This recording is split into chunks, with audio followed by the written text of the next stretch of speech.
Ayan na mga moms, Christmas season na naman, and this time, we're setting up my daughter's pink team Christmas tree.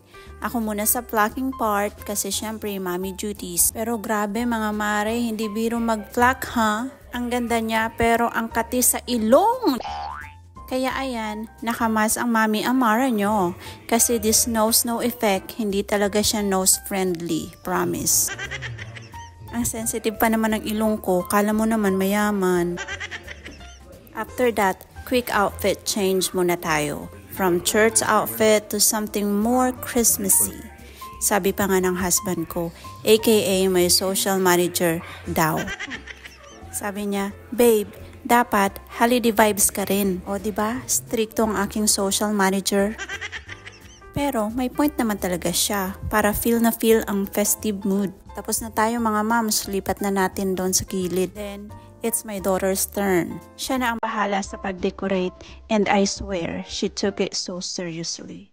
From pink bows to sparkly ribbons, lahat may vision si Madam Interior Designer.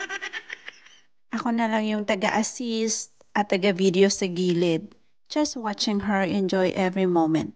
Nakakatuwa talaga to see her create her own little pink wonderland. Ang simple pero ang saya. Aww. These are the moments I'll always treasure. Seeing her so happy, so proud of her tree. Kahit maliit lang, punong-puno ng love and sparkle.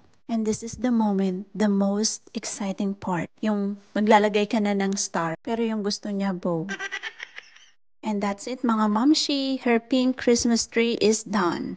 Our little princess winter wonderland at Casa Amara. Thank you for watching mga momshi. See you on my next one here at Live at Casa Amara, your Pinay homemaker in the USA. Thank you. Bye. Mwah.